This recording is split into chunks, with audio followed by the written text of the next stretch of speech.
3 days after the battle, Admiral Kim stood in the interrogation room facing Overlord Vexithal. The alien commander had been stripped of his ornate armor and ceremonial weapons, leaving him looking smaller and more vulnerable than before. Dr. Yoonji Lee sat nearby with a tablet computer, recording every word. "Your empire is not as strong as you pretend," Kim said, reviewing the information they had gathered from captured computers and prisoners. 300 systems, but most of your military forces are used to keep your own subjects in line, not fight external enemies. Vexthal's yellow eyes glared at her, but he no longer looked as threatening as he had in the crystal chamber of the council.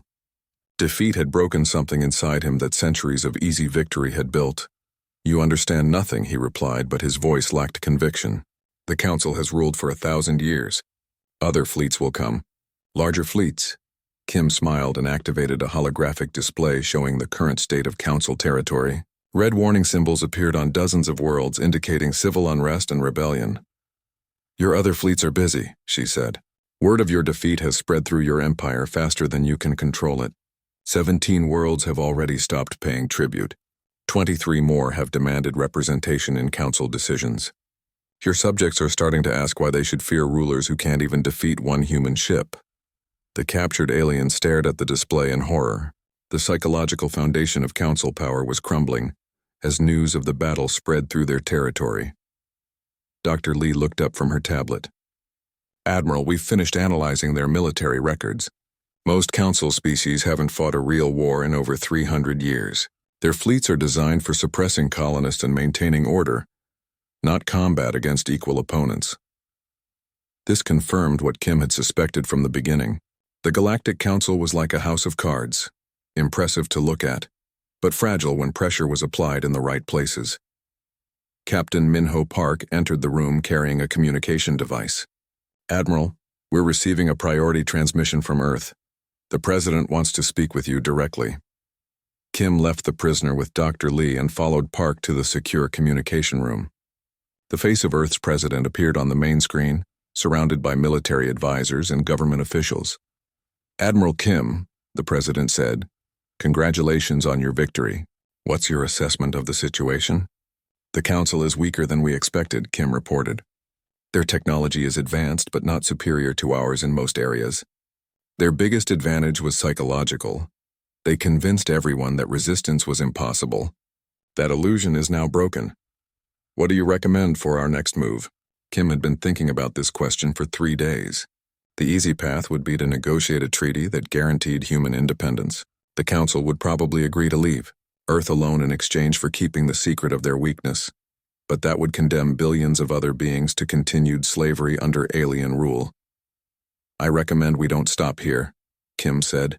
"The council rules through fear and oppression. We have the capability to free every species under their control. More importantly, we have the moral obligation to do so." The president nodded slowly. This was the answer he had hoped for but hadn't dared to expect. "What would you need?" "The entire Titan-class fleet, full production authorization for new vessels and weapons, and permission to operate independently in council space," Kim replied. "Give me 2 years, and I'll give you a galaxy where humans are seen as liberators instead of primitives."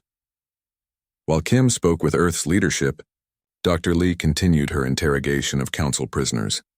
What she learned painted a picture of an empire held together by tradition and fear rather than strength. The council species had evolved from creatures that formed rigid hierarchies or hive minds. They thought in terms of absolute authority and unquestioned obedience. The idea that subjects might rebel never occurred to them because rebellion was literally unthinkable in their psychology. Humans were different. Humans had evolved from social hunters who worked together but thought independently. They understood both cooperation and rebellion, order and chaos, civilization and warfare. "The council fears us now," Lee explained to Kim after the communication with Earth ended. "Not just our weapons or our ships, but what we represent. We're proof that their system can be challenged and defeated." Commander Hyunwoo Choi joined them in the briefing room, carrying reports from the engineering teams that had been studying captured alien technology. "Most of their systems are actually inferior to ours," he said. "They focused on making their technology look impressive rather than work effectively. Their weapons are beautiful but inefficient. Their ships are elegant but fragile. Their computers are sophisticated but inflexible. Kim reviewed the technical data. The aliens had made the same mistake that many advanced civilizations made. They had prioritized form over function for so long that they had forgotten how to build things that actually worked under pressure. What about their industrial capacity? She asked. Impressive but centralized, Choi replied. They have massive shipyards and manufacturing centers, but they're all concentrated in a few key systems. If we could capture or destroy those facilities, their ability to build new fleets would be crippled. This gave Kim an idea. The traditional approach to conquering the Council would be to fight fleet after fleet until their military was destroyed. But humans didn't have to fight traditionally. Dr. Lee, she said, I want you to identify every world in Council space that's showing signs of rebellion. Captain Park, start planning liberation campaigns for the most strategically important systems.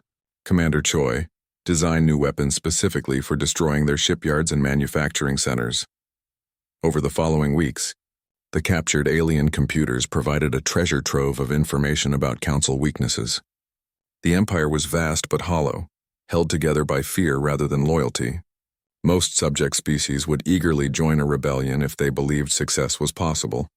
More importantly, the Council's military doctrine was completely unprepared for the kind of warfare humans specialized in. They expected grand fleet battles fought according to ancient traditions. They had no defense against small groups of human ships striking at infrastructure targets and disappearing before reinforcements could arrive.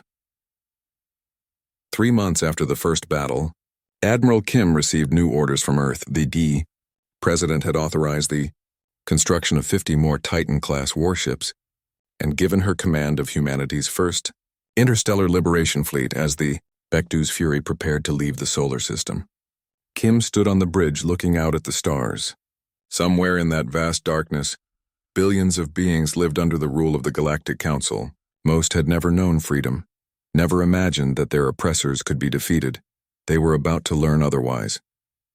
Admiral, Captain Park said, the fleet is ready to depart. All ships report systems nominal. Kim took her place in the command chair for the last time in human space. The next time she returned to Earth, the galaxy would be a very different place. Signal the fleet, she ordered. Destination, Council space. Mission: liberation of all sentient beings under alien oppression. Let's show the galaxy what humans do when someone threatens our friends. The human fleet disappeared into hyperspace, carrying humanity's message to the stars. The Galactic Council had ruled through fear for 1,000 years, but their subjects were about to discover something stronger than fear: hope. And humans were very good at making hope into reality. Overlord Vexthul stared at the tactical display in disbelief. Of his original 200 ships, only 73 remained functional. Debris from destroyed Council vessels formed a vast cloud around the human warship, which continued to patrol the battlefield like a predator looking for wounded prey. Status report, he commanded, his voice barely controlled. The bridge crew of his flagship worked frantically at their stations. Most had never seen combat before. The Council's wars had been one-sided massacres for so long that real battle experience was nearly extinct.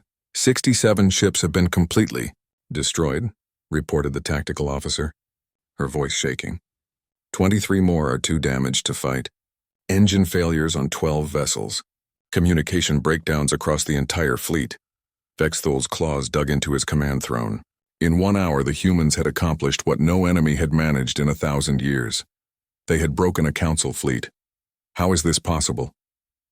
He whispered. On the human ship, Admiral Kim surveyed the results of the battle.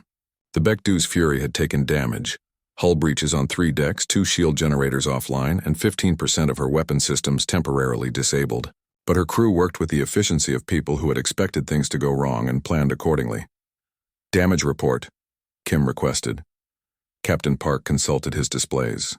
All critical systems operational. Repair teams have sealed the hull breaches. We can continue fighting at 85% capacity.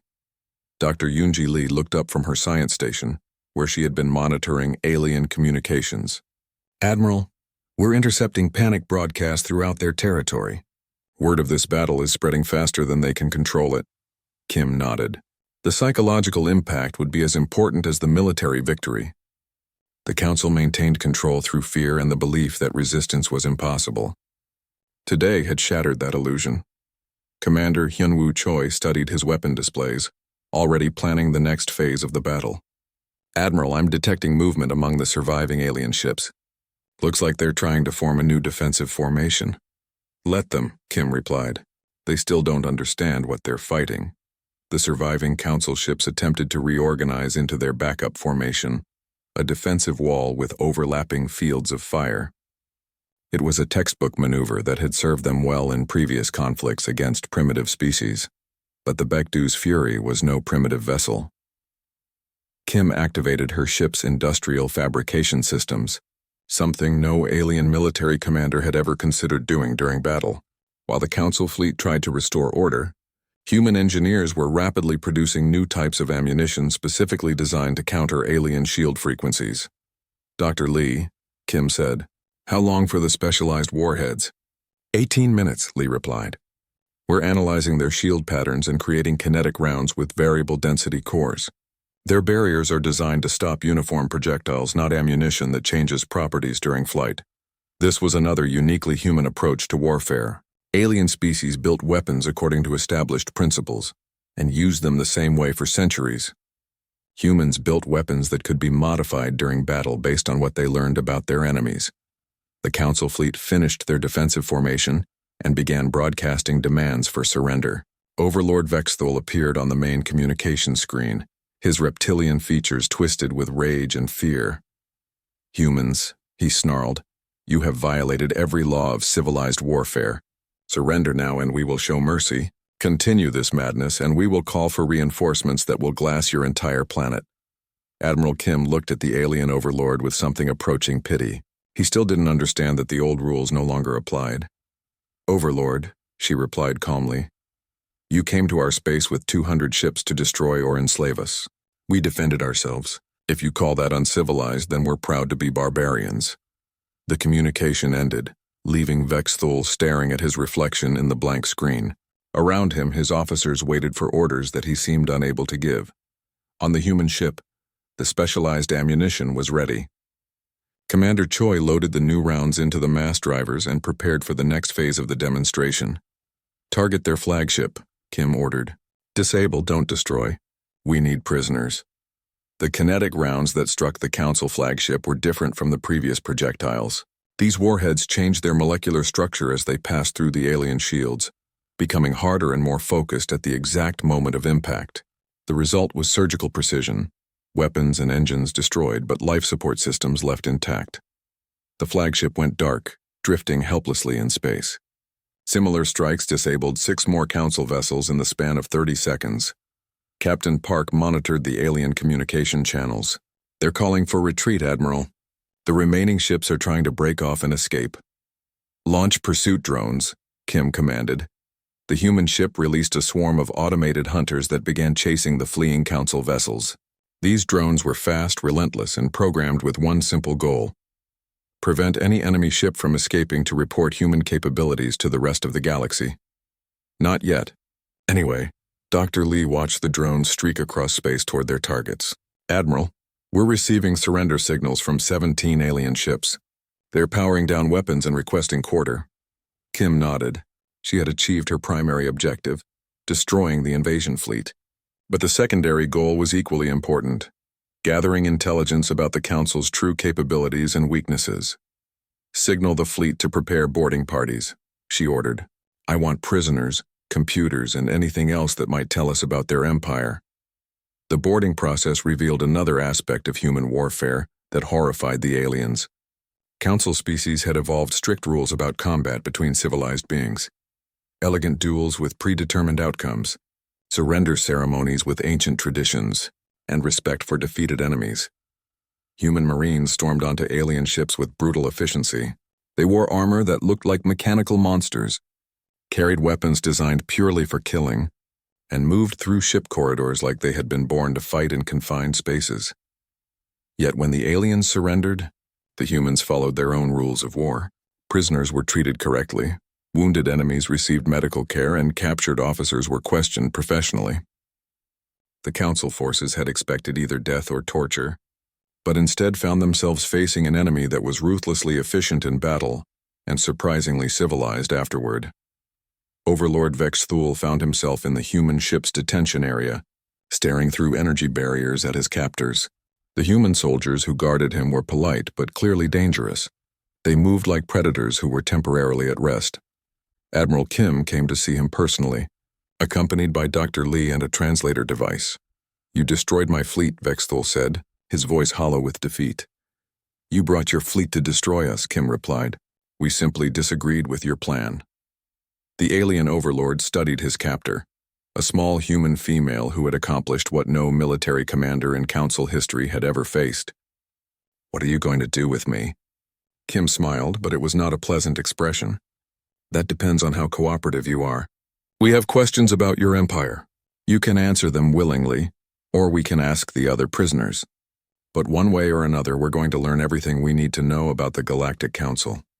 For the first time in his long life, Overlord Vex Thul understood what it meant to be prey instead of predator. The humans had not just defeated his fleet, they had demonstrated capabilities that would change the balance of power in the galaxy. And from the look in Admiral Kim's eyes, this was only the beginning. The Council fleet fired first, just as they had planned. 200 alien warships unleashed their weapons at the same moment, filling space with brilliant beams of plasma and antimatter. The coordinated attack was beautiful to watch, streams of energy, in every color converging on the single human vessel that dared to challenge their authority. Overlord Vex Thul watched from his command throne as the attack struck home. The human ship's shields flared bright white as they absorbed the massive energy discharge. Any civilized vessel would have been vaporized instantly. But the Bekdu's Fury was not a civilized vessel. "Impossible," whispered the tactical officer beside Vex Thul. "Their shields are holding." The human ship kept coming, accelerating straight toward the center of the alien formation. Her shields sparked and fluctuated under the constant bombardment. But they did not fail. Human engineers had built them with one goal in mind: survival at any cost. Admiral Kim felt the ship shake around her as alien weapons pounded against their defenses. Warning lights flashed across the bridge and damage reports came in from all sections. But the shield generators buried deep in the ship's armored core continued to function. "Shield strength at 60%, reported the engineering officer. "Distance to firing position?" Kim asked. Captain Park checked his display. 30 seconds at current speed. The aliens increased their rate of fire, pouring everything they had into stopping the human vessel. But their weapons were designed for elegant duels between civilized fleets, not for breaking through shields built by paranoid humans who assumed everything would try to kill them. Commander Hyunwoo Choi watched his targeting displays as the human ship closed the distance. The aliens were arranged in their perfect sphere formation, exactly where the computers had predicted they would be. They followed their doctrine like a religious text, never considering that an enemy might do something different. "Admiral," Choi said, "we are in optimal firing position." Kim looked at the tactical display one final time. The alien fleet surrounded her ship, but they had made a critical mistake. By forming a sphere, they had put themselves in the perfect position for what came next. "Fire," Kim ordered. The Bekdu's Fury unleashed her primary weapons, massive magnetic rails that ran nearly the full length of the ship, hurled tungsten rods into space at incredible speed. The projectiles were simple chunks of metal, but they hit with the force of nuclear weapons. The first volley struck 12 alien ships simultaneously. The kinetic rounds passed through their shields like they were made of paper. Energy barriers designed to stop plasma beams and particle weapons could not deflect solid matter traveling at 15% of light speed. The targeted vessels simply ceased to exist. One moment they were elegant warships representing thousands of years of alien civilization. The next moment they were expanding clouds of debris and plasma. The surviving Council ships stopped firing in shock. In 1,000 years of conquest, they had never seen anything like it. Their shields were supposed to be impenetrable. Their formations were supposed to be perfect. Their tactics were supposed to guarantee victory. "Reload time?" Kim asked. 15 seconds for the next volley, Choi replied. But Kim had no intention of waiting. "Launch all fighters." The hangar bays of the human warship opened and thousands of small craft poured out like angry insects. The alien pilots watched in confusion as these tiny vessels approached. Human fighters were ugly, cramped, and built with no consideration for style or comfort. They looked like flying toolboxes compared to the graceful alien interceptors. But ugly could be very dangerous. The human pilots were not trained military officers like their alien counterparts. They were asteroid miners, salvage operators, and deep space workers who knew how to fly in the most dangerous environments imaginable. They had spent years dodging chunks of rock in asteroid fields and navigating through debris clouds that would destroy less skilled pilots. The alien fighter pilots tried to form proper attack formations, just as their training manuals instructed. The human pilots ignored all formations and swarmed like wolves, using the wreckage of destroyed council ships as cover. Dr. Yoonji Lee monitored the battle from her science station. "Admiral, the alien communication networks are showing strain. They're not used to this level of casualties." The second volley from the Baekdu's Fury struck 18 more alien vessels. The tungsten rods punched through armor, shields, and anything else in their path. The aliens had spent centuries perfecting defenses against energy weapons, but no one had prepared them for humans who preferred to throw rocks really fast. Captain Park studied the tactical display as the alien formation began to collapse. "They're trying to retreat to long range and reform," Kim smiled grimly. "They still don't understand. This isn't their kind of war anymore." She activated the ship's communication system. "All fighter wings, initiate harassment protocol. Don't let them reorganize." The human fighters broke into smaller groups and began attacking isolated alien vessels. They moved through the debris field like they had been born in space, using every piece of wreckage as concealment. Alien pilots, trained to fight in open space with clear lines of sight, found themselves unable to track enemies who popped up from behind chunks of destroyed ships. Commander. Choi launched the ship's secondary weapons, automated drones that looked like flying missiles with basic artificial intelligence. Unlike the sophisticated alien combat systems, these drones had simple instructions: find enemy ships and destroy them by any means necessary. The drones spread throughout the battle area, each one hunting independently. When they found targets, they didn't waste time with elegant weapon exchanges. They simply rammed into alien vessels at maximum speed, their nuclear warheads detonating on impact. Overlord Vexthal watched his fleet disintegrate around him. In less than 30 minutes, he had lost over 50 ships. The human vessel showed battle damage but continued to fight with the same intensity as when the battle began. "How many more projectiles can they fire?" he demanded. His tactical officer checked the sensor readings. "Unknown, sir. Our scans show they have massive ammunition storage areas throughout their ship."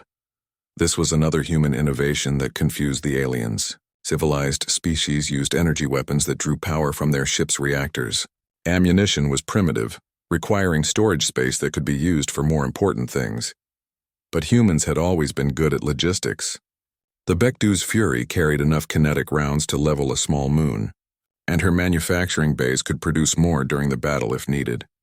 The third volley from the human ship destroyed the alien fleet's command coordination vessel. Without central control, individual council ships began making their own decisions. Some tried to retreat, others attempted to close range for their short-range weapons, and a few simply stopped moving as their crews abandoned their posts. Kim watched the chaos spreading through the enemy formation. "They're breaking apart. Their command structure can't handle this kind of pressure." Dr. Lee nodded from her station. "Our psychological profiles were correct. These species evolved to maintain order among subordinate populations. When faced with an enemy that fights back effectively, their systems collapse." The battle continued for another hour, but the outcome was no longer in doubt. The Galactic Council had sent 200 ships to destroy or capture one human vessel. Instead, they watched helplessly as that single ship systematically destroyed their fleet, using tactics they had never imagined and weapons they didn't understand. As the last alien fighters were hunted down by human drones, Admiral Kim opened a communication channel to the surviving council ships. "This is Admiral Kim," she said. "You have 60 seconds to power down your weapons and surrender. Any ship that tries to escape will be destroyed." For the first time in over 1,000 years, the Galactic Council faced a choice they had never expected to make: surrender or die. The Baekdu's Fury emerged from the shadow of Saturn like a metal mountain coming to life. 12 kilometers of human engineering and determination, she was nothing like the graceful alien vessels that ruled the galaxy. where alien ships curved and flowed like works of art. The human warship was all angles and purpose. Admiral Kim stood on the bridge, watching as her crew made final preparations. Around her, hundreds of officers worked at their stations. Unlike alien ships with their single central computer controlling everything, human vessels relied on thousands of individual minds working together. Dr. Lee, Kim called to the chief scientist, explained to our new crew members why we built these ships so differently. Dr. Yoonji Lee moved to the main display screen, where images of both human and alien vessels appeared side by side. She was young for such an important position, but her mind understood warfare in ways that impressed even veteran soldiers. Alien civilizations evolved from hive minds or rigid social structures, she began, her voice carrying clearly through the bridge. They think in patterns. They follow rules. They build ships the same way they build their societies. Everything, controlled from the top, the display, showed alien vessels with their beautiful curves and single massive weapon systems. Humans evolved differently, Lee continued. We came from tribes of hunters who had to adapt or die. We learned to be unpredictable, to use tools in new ways, to work together while still thinking for ourselves. She pointed to the image of the Baekdu's Fury. This ship has 3,000 weapon systems that can be changed and modified during battle. Every crew member can make decisions without waiting for orders from above.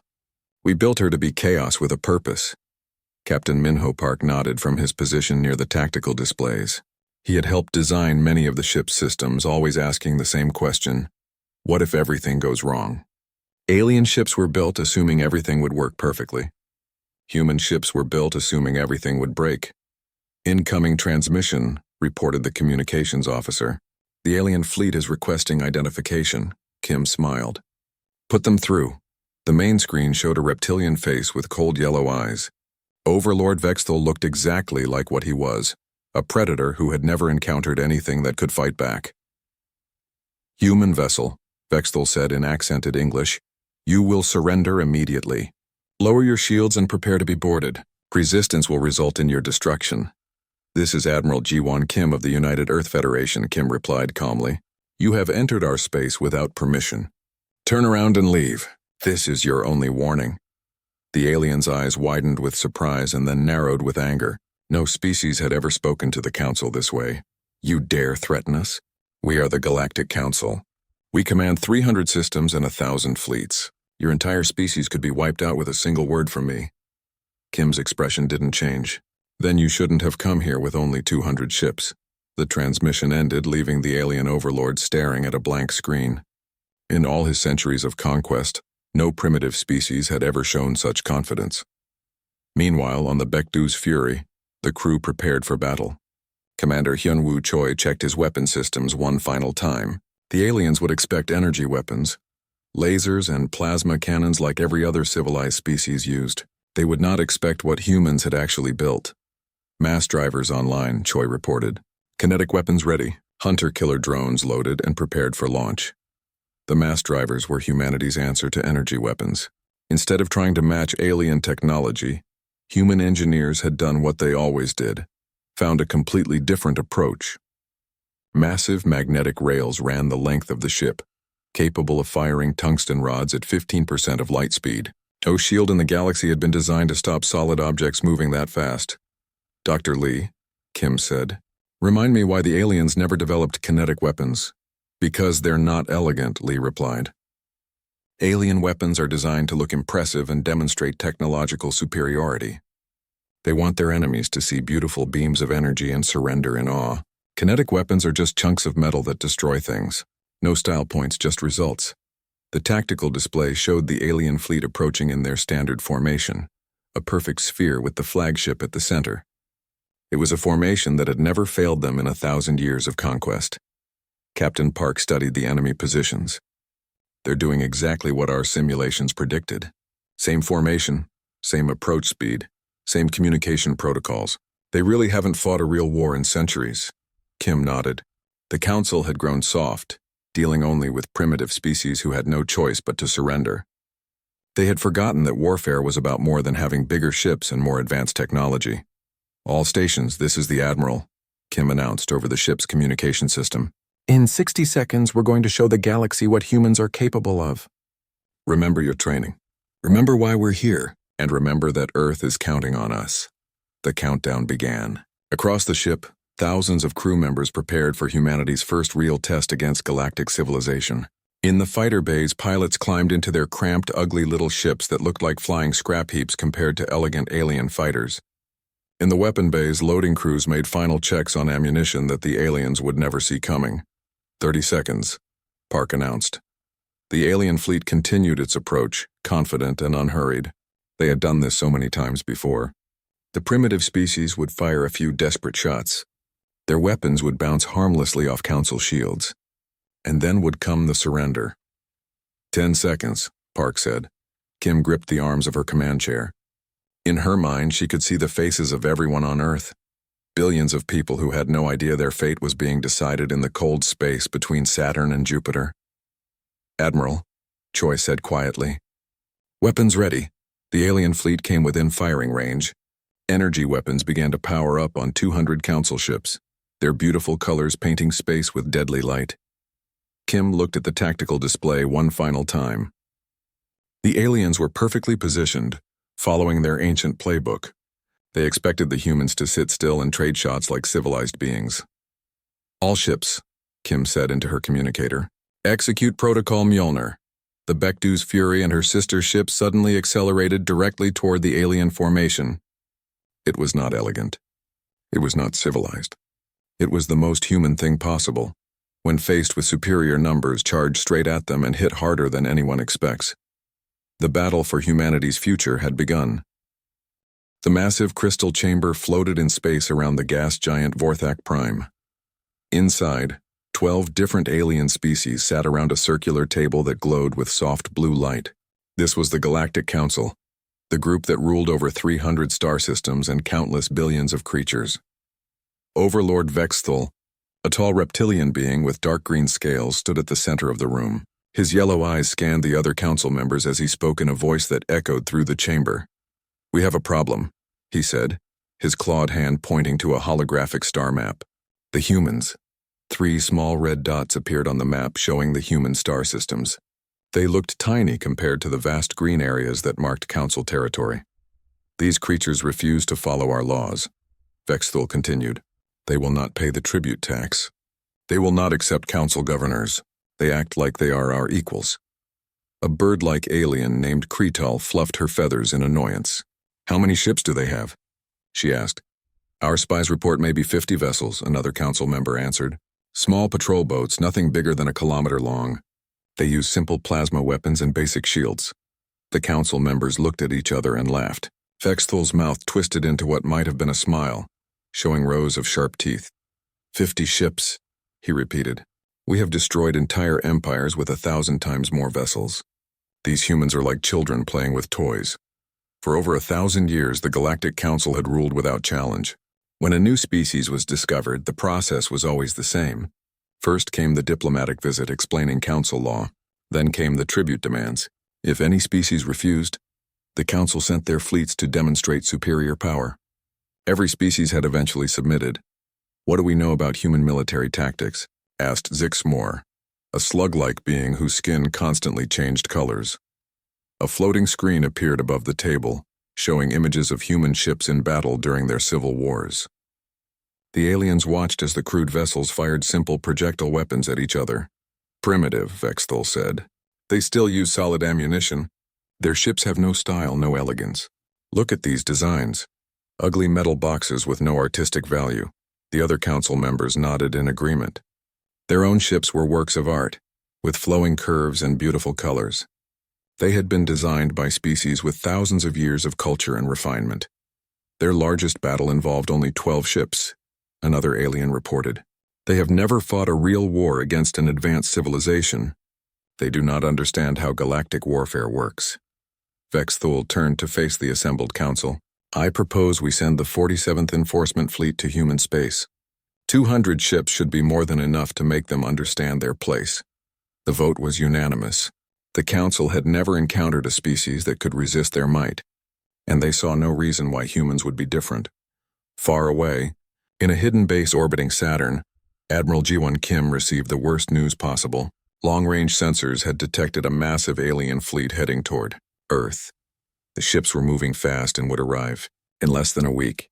Kim was a small woman with short black hair and sharp eyes that missed nothing. She had served in the Earth Defense Force for 20 years, working her way up from a simple pilot to the commander of humanity's most secret project.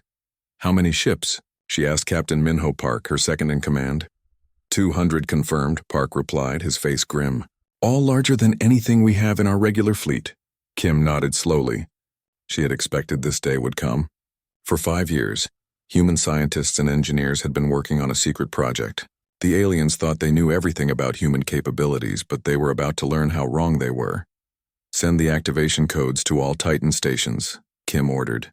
"It's time to show them what humans can really do." In shipyards hidden throughout the solar system, massive doors began to open. The Titan-class warships had been humanity's greatest secret, built using new technologies that no alien species had ever imagined. Each ship was 12 kilometers long and packed with weapon systems that defied every rule of galactic warfare. The largest of these ships was the Baekdu's Fury, Admiral Kim's flagship. Unlike the elegant alien vessels with their smooth curves, the human ship looked like a giant metal hammer covered in gun ports and sensor arrays. Every surface had a purpose, and that purpose was war. Dr. Yoonji Lee, the chief scientist aboard the ship, walked through the corridors as thousands of crew members prepared for battle.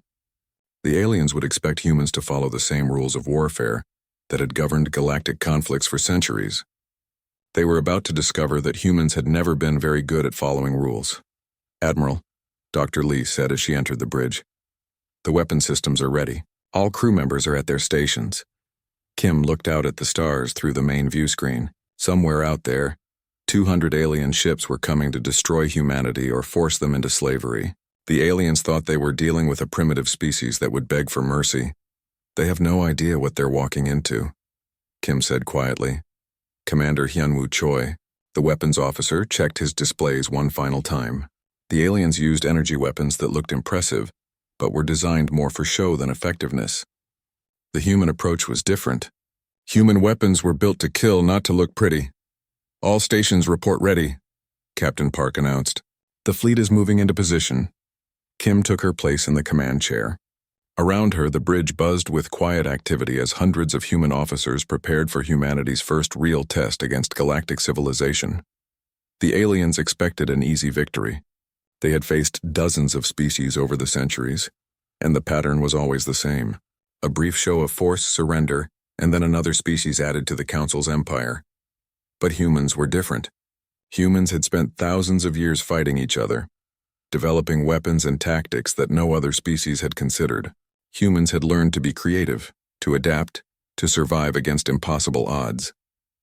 As the Baekdu's Fury moved toward the edge of the solar system, Admiral Kim smiled for the first time in days.